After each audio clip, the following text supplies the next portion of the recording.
Today, we unpack the story that shook world football. Gianni Infantino's now abandoned plan to sell a stake in FIFA's commercial engine. On paper, it promised billions for development. In reality, it raised a far bigger question. Who should own the future value of the World Cup?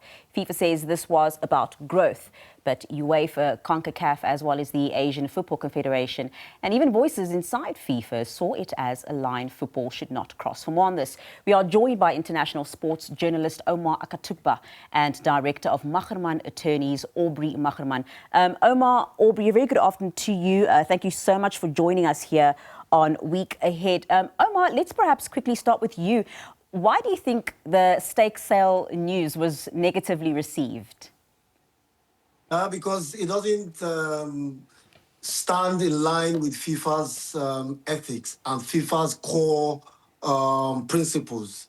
Football in its core or at its core is not a business, especially at FIFA level. Football at that level belongs to national associations, belongs to the fans all over the world. And people believe that selling a stake to private investors will mean external influence, and that will jeopardize the future and compromise the integrity of the sport. And I think that is a just argument. And I believe that the backlash from the entire world was rightly so. Aubrey, let's quickly just bring you in here. Should there indeed have been a sale, and should there be one? I mean, Infantino, yes, he definitely has backpedaled, but we don't know what can happen tomorrow. Anything could change. So should there, in fact, be a sale, what legal route could UEFA realistically take against FIFA? So I think what we have to do is look at what FIFA tried to achieve here. So they proposed a new commercial subsidiary called FIFA Forward Enterprise, which would consolidate their broadcast, sponsorship, ticketing rights, etc., valued at about 20 billion rand. And I think importantly in that regard, one is to look at the legal framework within which FIFA operates. So FIFA is not a conventional company, and it doesn't shareholders. It's a non-profit association under the Swiss Civil Code. And it's got internal entities that governs it and oversees the implementation of its operations. The FIFA Congress is the overarching supreme legislative body, and you have the FIFA Council, which is the strategic and oversight body, and then of course you have where Infantino's seat, the General Secretariat, which relates to the executive, operational, and administrative functions of FIFA. The short answer, Nicole, really is that in theory, there's nothing that really prevents FIFA from going into an economic arrangement with funders. The difficulty is, of course, how do you balance what an economic organization or an investor, what they would want to achieve for their shareholders versus what a body like FIFA would achieve. Because FIFA ultimately is in a custodian type of relationship. It holds a sport and it manages a sport that billions of people hold very dear to themselves. And once you inject pure economic capitalist principles into something so emotively close to us, it is bound to ruffle some feathers. So having been said that, Aubrey, there are also, senior FIFA employees who say they were misled or bypassed. Can those employees lodge a grievance or a formal complaint against Infantino internally? Also, this whole debacle, does it not then perhaps become a governance issue? And shouldn't something like a delegation of authority perhaps prevent things like these happening? So I think one must distinguish between an employment grievance and a governance oversight within an organization such as FIFA. Of course, employees who believe that they were misled or bypassed, or some of them may have believed that they were placed under improper or undue pressure, they can use FIFA's internal grievance, whistleblowing, and compliance mechanisms to deal with that. But a proper delegation of authority framework should state who may explore a transaction, who may appoint advisors, who may incur costs, who may negotiate the terms, and importantly, who may approve on behalf of or commit FIFA to a transaction.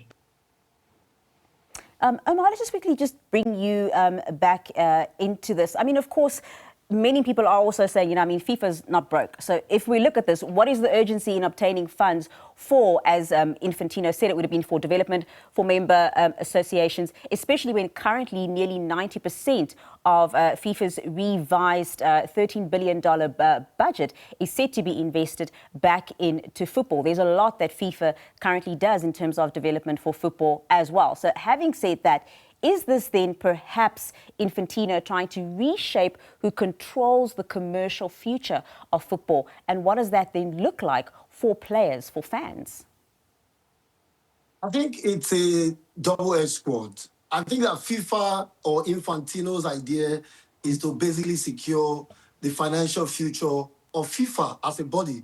And because FIFA is non-for-profit, the idea is to be creative, create a separate company called the FIFA Forward Enterprise, sell 20% shares to private investors, raise over $4 billion in investment, in return from that 20% sale, and then reinvest this money into development of football across the world. For smaller nations, especially in Africa, who are usually cash-strapped, it's a brilliant idea. And that's why you see that the guys in Africa have been very careful in terms of coming out with a statement. The Nigerian Football Federation former president Amaju Pinnick has come out in support because, in principle, each MA in Africa or all over the world will get at least $10 million.